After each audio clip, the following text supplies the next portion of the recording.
So here at my house with my bud, Robert Hollis. How are you, sir? Wonderful, Ray. Thank you very much. And for those, maybe this is being beamed through outer space, and you're on a planet that is yet to hear of this gentleman. But he has really crushed it in the network marketing profession, and he's actually helped, I believe, like 44 or 45 people become millionaires. 45 now. 45. It's amazing. And I just want to sit down and hang out with you, man, and ask you a couple questions. Appreciate you being here and coming down and hanging with us. So the other day, we were here with a friend of ours who is in network marketing, and she is amazing. She's awesome. Yeah. But she gets nervous telling people about her product, about her opportunity, about network marketing. And you gave her some advice, and I imagine there's at least 2, maybe 3 people on here that get nervous bringing up their opportunity or their product to strangers or even people that they know. Right. What is your advice when you encounter someone like that? Well, when I encounter somebody like that, it's easy for me to go back to me, because when I first got exposed to this, I not only didn't like salespeople, but I didn't like anything about sales. And so my thought always about salespeople were they were always trying to convince you to buy things that you couldn't afford anyway, and they were going to muscle you into it. So for those of you that don't know, I used to be an auto mechanic. So I was always hanging around the used car and the new car salespeople. So of course, when people came on the showroom floor, they were trying to get them in the most expensive vehicle they could with the highest payments, regardless if the person could afford it or not. And I always seen people getting hurt.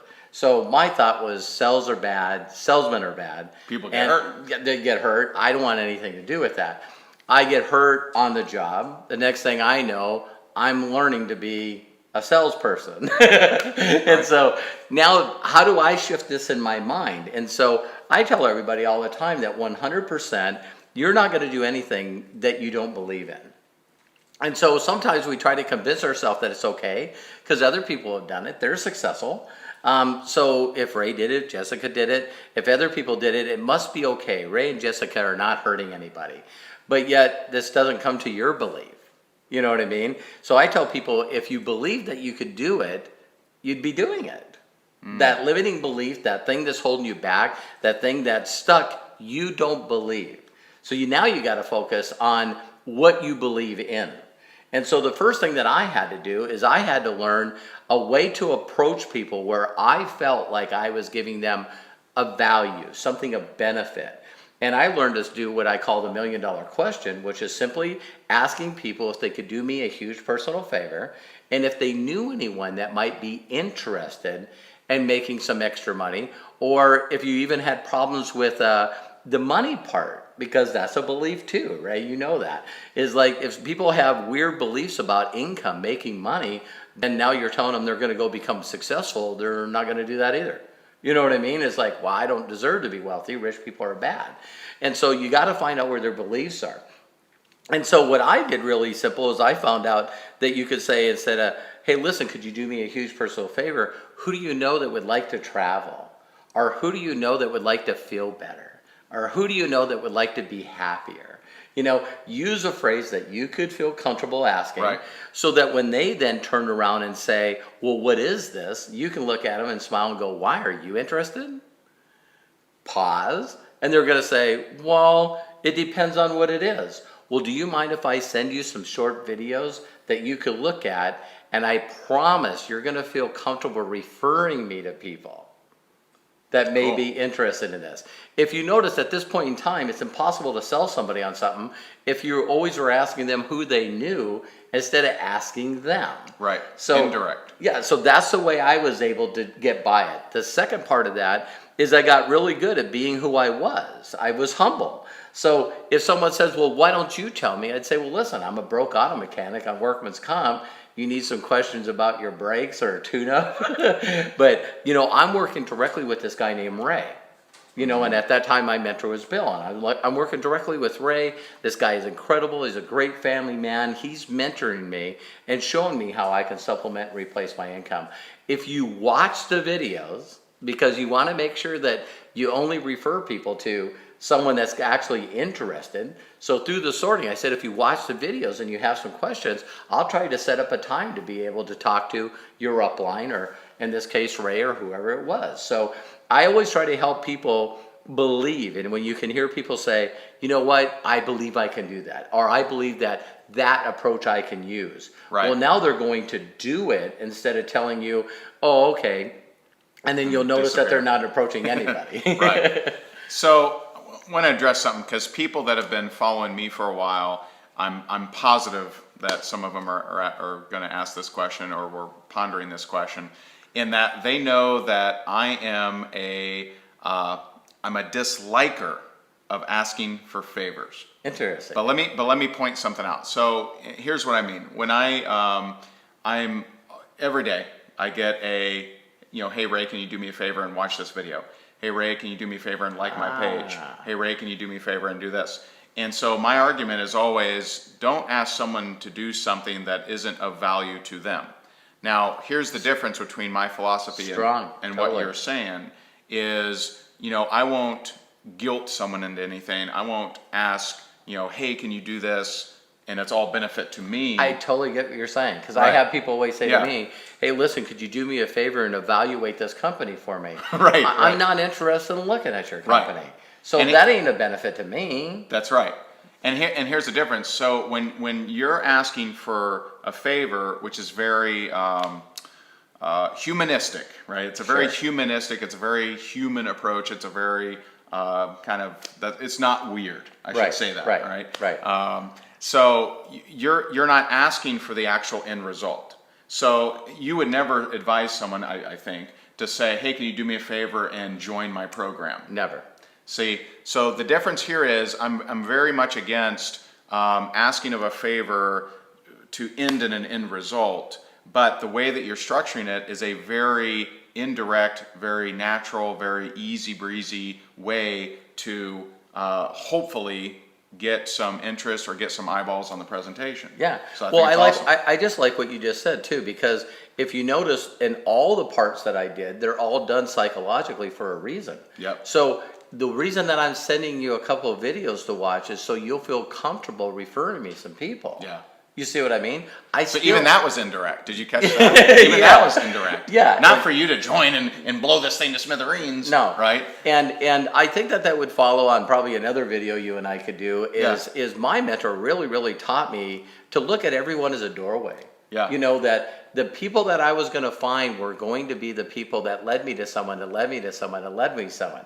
So And constantly think that. So the whole Interesting. who do you know, I always looked at people like, you're going to introduce me to someone that's going to introduce me to someone that's going to introduce me to my next superstar. And that is so powerful, to not be addicted to them being the superstar. Bingo. Oh, that is good. That's good stuff. Yeah, and that's what's made me my money. Wow. When you Wow. talk to leaders that have been very successful in the profession, you'll always find out that their superstars are always 3 or 4 or 5 levels deep. Wow. It's usually never ever the person you personally recruited. Wow. That is so powerful. And not only does that release you from that addiction of why aren't they producing, it says, hey, who do they know? Go deeper. But it also, I think, would take away the, well, you know what? I'm not going to talk to Sally because Sally's kind of an idiot, Right, and let's right. be honest. And Larry, I don't know. If you look at them as a doorway, as, hey, they may be the person that introduces me. I may see them as a dud, but maybe they get me to that stud. Right.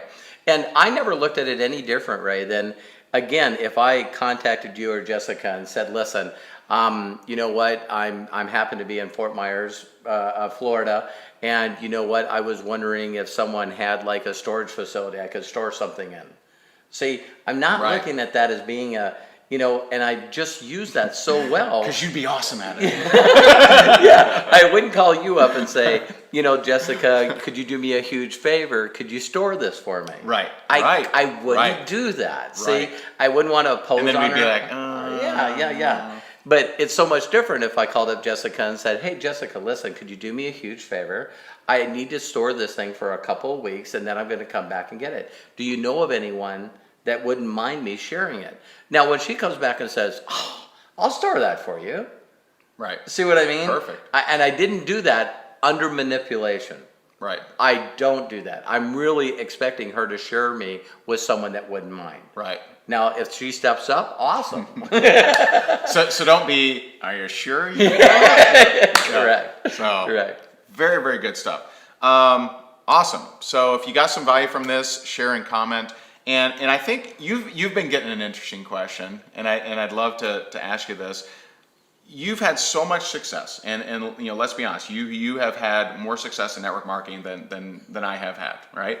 And people have asked you why, you know, you bought a coaching day with us, Yes, and came down, and we've spent it's somehow turned into a coaching weekend, but or he's coaching good. week. He's good. But why would someone like you do that? You've already had massive success. You've built a lot of millionaires. You have 27 years of proven success inside of network marketing.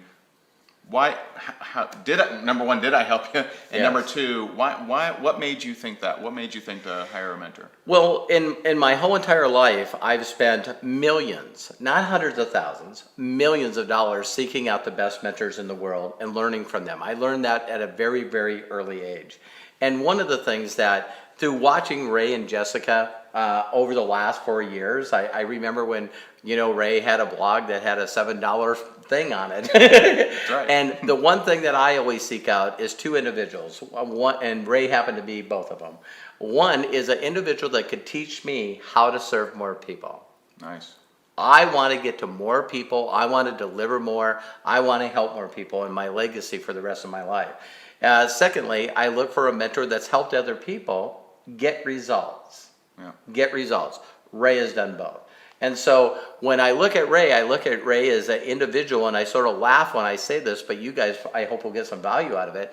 After spending a couple days with Ray, I can say that, is that, you know, I'm not doing the things that Ray does to be successful. And it might be things that you think that I would be doing that I'm not.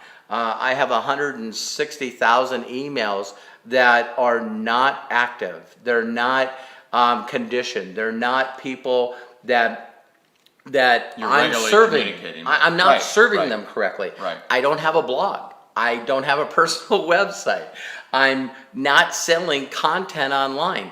These are all things that Robert Hollis has never done. Now, I can go through School of Hard Knocks, or I can take the time to learn from Ray. Right. And I'm sure that Ray at times probably felt, wow, what am I going to teach this guy? But virtually every one thing that came out of his mouth, you know, from him asking me the key thing that I did on my Periscope today, Right. is he asked me, Robert, what do you want? And what do you want to do? Yeah. And it's funny, I ask other people, what do you want? But I never ask myself what I wanted out of this. And so the time that I spent with Ray was worth 10 times the money that I spent. For those of you that have been around him, if you haven't stepped up and gotten more of his training and coaching, you gotta. You just have to. You deserve it. You deserve it, and you're worth it. And I'm gonna get some more. That's for sure. Thanks, man. I appreciate that. That was too cool, man. You bet. So awesome, guys. So thank you. You Thank you. went into such detail and was so gracious about that, which is just awesome. So watch out for this guy in a good way, because you know, you're going to be doing a lot of cool stuff. You got a lot of things that there's a lot of knowledge that more people need access to that you have. And I'm excited to help in even a small part in that journey. So I appreciate you, man. Well, thank you very much. I appreciate you. Yes, yeah. So cool. So if you got some value out of this video, feel free to share and comment. Feel free to share it with your teams. Drop Robert a comment and just tell him how amazing he is. Just an amazing, amazing individual. I'm so glad that I met you so many years ago, and just honored to be learning from you as well. Oh, thank you. Thank you. Yeah, man, for sure. It's going to be a good friendship. Yeah. for Watch sure. out. We're coming. Yeah, for watch it. out. Bye, guys. Have an Bye-bye. amazing day. God bless.